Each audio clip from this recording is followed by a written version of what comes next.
Salut à tous et bienvenue sur Petits Essais entre amis. Salut Bernard. Bonjour Jo, bonjour les amis. Mais aujourd'hui nous testons une vraie nouveauté. Oui, en effet, d'une marque coréenne, Ouais, Kia. Kia Stinger. Kia Stinger, donc Kia pour ne pas la nommer. Je dois bien vous avouer que c'est la première fois que je m'assois dans une Kia, Ouais. en ce qui me concerne, donc totalement nouveau. Ce qui m'a attiré pour l'essai de cette voiture, c'est voilà, vraiment la nouveauté proposée par Kia qui veut, ici dans le cas présent, conquérir une clientèle un peu plus dynamique, on va dire ça comme ça. L'audace, parce que c'est quand même Oui. l'audace de proposer, quand on s'appelle Kia, une GT Oui, sur les marchés européens. C'est quand même, Voilà. quand même un pari audacieux. tout à fait. Et donc Kia que nous essayons grâce à un nouveau partenaire. Oui, qui sont les concessions de Philippe Steveny dans la région de Namur, Concessionnaire, Kia, Nissan. Kia, Nissan et Mitsubishi dans la région de Namur. Donc c'est grâce à lui que nous essayons cette Kia Stinger dans les premiers malgré tout. Nous en profitons pour le remercier pour son accueil super sympa et j'espère qu'on va pouvoir ensemble découvrir cette voiture, Jo. Parce que je vous l'avoue, je viens de monter Viens dedans. t'asseoir. Ah oui, là je n'ai pas encore C'est un parcouru petit plus peu- de 50 On va mètres. peut-être inaugurer ça pour les prochains Voilà. essais, c'est de vraiment donner nos premières impressions. Surtout qu'ici, c'est un peu par la force des choses, parce qu'une fois n'est pas coutume, il pleut. Ah oui, là Là, il pleut c'est la bien. totale. Hein, c'est la totale. À mon avis, on va devoir. Vous nous excuserez si vous avez un petit peu moins de vue extérieure, mais Parce que là, c'est le déluge. on va faire ce qu'on peut. Mais donc, on va en profiter, enfin pas profiter, mais en tout cas, on va On va essayer vous quand même de donner vous nos premières faire, impressions voilà, pour de vous vous faire faire une un vidéo chouette boulot. sympa. Oui, absolument. Allez, on est parti pour les premiers tours de roue. Bon, allez, action.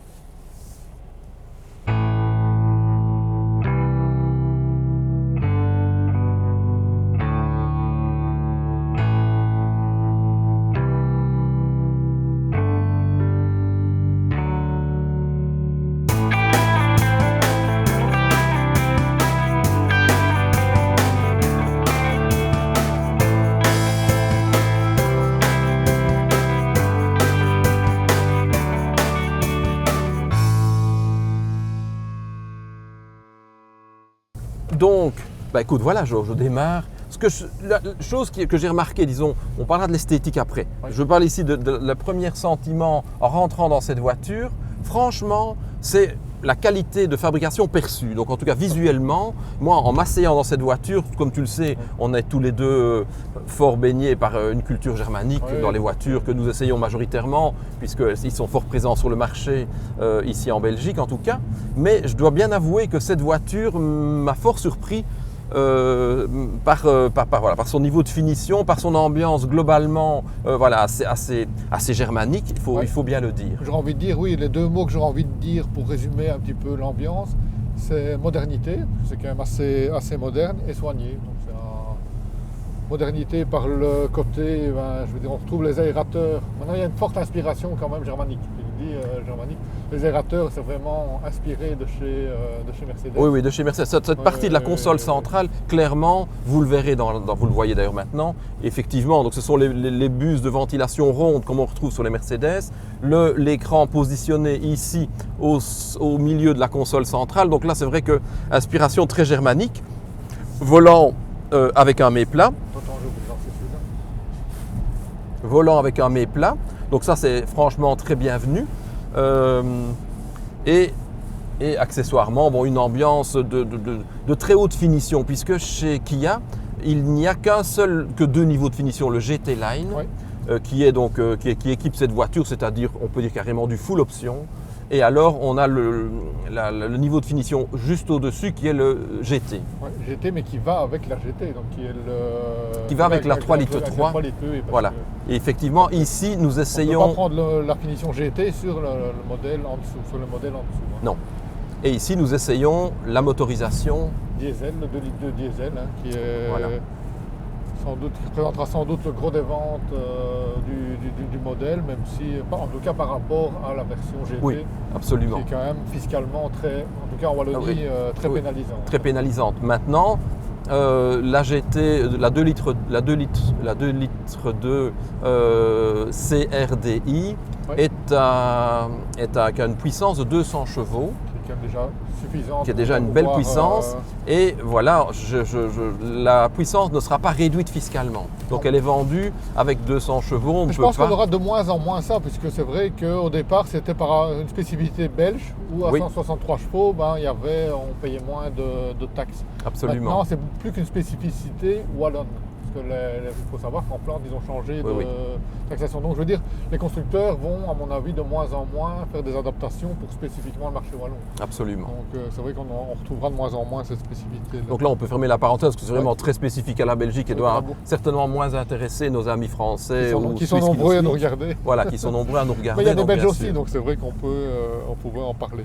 Donc on a un 4 cylindres de 2 litres 2 Oui, avec un couple de 440 Nm, en effet. couplé à une boîte de vitesse 8 rapports qui n'est pas la ZF. Et Ça, là, c'est- c'est- Ça, c'est étonnant. C'est intéressant. Chapeau de la part de Kia, puisqu'ici, bon, il y a une influence germanique très marquée pour deux raisons. Parce que les concepteurs de cette voiture, tant au niveau de l'ingénieur motoriste qu'au niveau de l'ingénieur, on va dire, Design, châssis, oui. voilà, et design, ce sont des anciens de chez BMW, BMW Motorsport. Donc, ce qui fait qu'effectivement, ici, on retrouve, disons, un produit qui a été dessiné, conçu en Allemagne, Oui. et l'ensemble de la production est en Corée Oui. pour la distribution mondiale. Et donc 100%, tout est 100% Kia. Donc, Oui. ils n'ont pas fait appel à des équipementiers spécifiques, donc, notamment ZF par rapport Oui, à oui. la boîte. C'est vraiment une boîte maison. Et là, c'est original. Tu nous diras après ce que tu en penses par rapport à la ZF qu'on a pu tester maintes fois. Oui, oui. Tu nous diras un petit peu ce absolument. que tu en penses dès que tu auras fait quelques kilomètres. Alors de prime abord, moi je constate l'affichage ici est classique avec aiguille, donc ce n'est pas un affichage digital. Ouais. Ça ne me déplaît pas, vous le savez, je trouve que finalement c'est bien aussi, tant qu'on peut encore les avoir. Autre chose pour avoir parcouru, comme vous le voyez, quelques kilomètres, les commandes tombent bien en main. Je dois bien avouer que c'est assez aisé. Voilà l'exemple pour enclencher les rapports. Le bouton pour la mettre en position P, puisque c'est une boîte auto, est clairement visible. Il n'est pas sur le pommeau, donc on pousse sur P et la voiture se met directement en position parking. Donc ça, c'est très aisé. Il y a malgré tout une foultitude, il faut le dire quand même, en tout cas ici, de petits boutons qui se trouvent sur le volant. Donc là, il faut effectivement faudra un petit peu s'y habituer pour l'usager. L'écran, je ne sais pas s'il est tactile. Il l'est. Il est tactile. Il est assez simple chez Kia, ça je l'ai en discutant avec Philippe. C'est vrai qu'il est assez intuitif, donc de ce point de vue-là, manifestement, il est simplifié mais très efficace. Donc oui, voilà, donc l'assemblage, le niveau de finition, c'est assez bluffant. Je ne sais pas ce qui a motivé Kia, mais on voit vraiment qu'ils veulent aller chercher. Ils veulent aller chercher les voitures allemandes. c'est Les clair. voitures Je veux allemandes. dire Quelles que sont ses concurrentes d'ailleurs? Quels sont les concurrents j'en au niveau des cite- dimensions? j'en citerai trois, moi. Au niveau des dimensions, je dirais l'Arteon. Parce qu'elle a les dimensions plus ou moins celles de Ah ok, l'Arteon. d'accord. Maintenant, au niveau de sa Moi, forme, oui. c'est une Sportback. Donc, Ok. Moi je l'aurais plus envisagé en série 4 Grand Coupé. Et la 5 Sportback. Effectivement, Elle pour a moi, la forme du Sportback, mais les dimensions, elle est un peu plus grande que la série 5. Et donc, c'est plutôt les dimensions qu'on a pu tester, l'Arteon, qui était quand même une voiture assez grande par ses dimensions. Parce qu'ici, au niveau des dimensions, pour les citer, on est sur 4,83 m de long pour 1,87 m de large et 1,40 m de haut. Donc elle est quand même fort basse. Par En rapport effet. à la hauteur, 1,40 m, c'est pas beaucoup. Non, non. Ici, c'est BM pour le châssis, puisque c'est une propulsion assez étonnante comme choix, mais voilà, c'est bien pour ceux qui veulent, comme nous, avoir quand même un plaisir de conduite agréable, une voiture qui nous pousse d'un virage à l'autre plutôt qu'elle ne nous tire. Attention qu'ici, elle est en version 4 roues motrices. Ah oui, celle-ci est en 4 roues motrices. Mais elle existe en propulsion. Propulsion qui a le côté spécifique d'amener un différentiel à glissement limité. Ok, Qu'il n'y a pas sur cette 4 roues motrices, parce qu'il c'est pas nécessaire. Donc la propulsion motrice bien grâce à ce différentiel. Commentaire de l'abonné. Donc là, yes. premier commentaire, puisque maintenant on en cite deux chaque fois. Donc le premier commentaire, c'est celui de Jules Johanny, qui nous dit Bonjour Jules. Bonjour les deux passionnés. J'ai découvert votre chaîne il y a environ 6 mois et j'ai tout de suite accroché. C'est sympa. Donc, vous êtes différent de la presse automobile et ça fait votre force. Continuez comme ça. La chose est que je vous encourage à sortir des vidéos plus régulièrement, même si je sais que cela peut être compliqué. Ah, on adorerait, je ne te le cache pas, Jules. Si on pouvait, à un moment, on adorerait. était une par semaine, on a dû justement Ouais. lever le pied à cause de notre Notre emploi du temps. emploi du temps et de nos activités.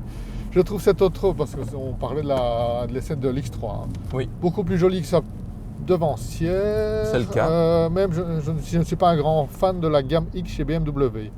Pour répondre à Bernard, mon SUV serait le Jaguar FPS, puisque c'est un magnifique véhicule d'un très célèbre constructeur anglais. À un coût relativement modéré comparé à ses concurrentes allemandes de chez BMW ou Audi. Continuez comme ça et à bientôt, les amis, pour un bonjour de France. Ben, merci Jules. Merci Jules. Merci d'avoir répondu à notre question sur notre hit parade. Ce qui me fait penser qu'on devait répondre nous aussi à la question, parce qu'on avait dit qu'on répondrait dans la prochaine vidéo. Oui. Donc Bernard, parmi les SUV proposés, donc on avait cité, je pense, le FPS, le IC60, le Stelvio, le Q5 et le GLC et le X3. Voilà. Toi qui as pu les tester tous, nous avons tous les deux pu les tester tous, lequel est-ce que tu mettrais en avant et pourquoi? Lequel je mettrais en avant et pourquoi?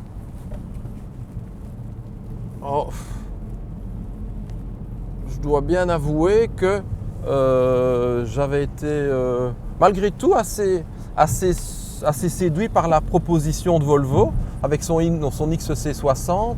Je trouvais le véhicule de manière sécuritaire, disons, abouti, une position de conduite remarquable, des sièges exceptionnels, un design un petit peu différent de ce qu'on trouve dans la production actuelle. Pourquoi pas un petit coup de cœur pour la Volvo? Et en effet, les BM, les Audi, les Mercedes, j'adore, bien sûr, ce sont des bonnes voitures, mais peut-être que la Volvo ici est un petit peu plus marginale, un peu exotique, et quelque part ça me plaît un peu. Et toi, Jo? Moi, j'irais plutôt dans le côté aussi original et marginal, plutôt vers le Stelvio. Le Stelvio. Parce que nos amis le savent, en tout cas certains, je suis devenu alphiste. Oui. Donc voilà. 2 pour le côté justement effectivement marginal, parce qu'on n'en voit pas. Tu te promènes avec ton Stelvio en oui, non, c'est vrai que c'est même étonnant parce que c'est une bonne voiture et avec un prix d'accès très compétitif, ce que tu dis est réel. Le plaisir de combat, je veux dire, il y avait quand même une sensation de conduite, de légèreté qui était quand même perceptible. Ça fait presque 1 an qu'il est sur le marché et étonnamment, on n'en voit pas énormément. En tout cas, dans nos régions, on n'en voit pas énormément. Donc voilà, ma réponse, je ferai le pari du Stelvio si je devais choisir. Et ben voilà. Alors, la config, là, elle est très simple, pour une fois. Oui, là, effectivement. Vu que dans cette série GT Line, qui est la seule série possible pour cette motorisation, il y a quasiment tout est de série.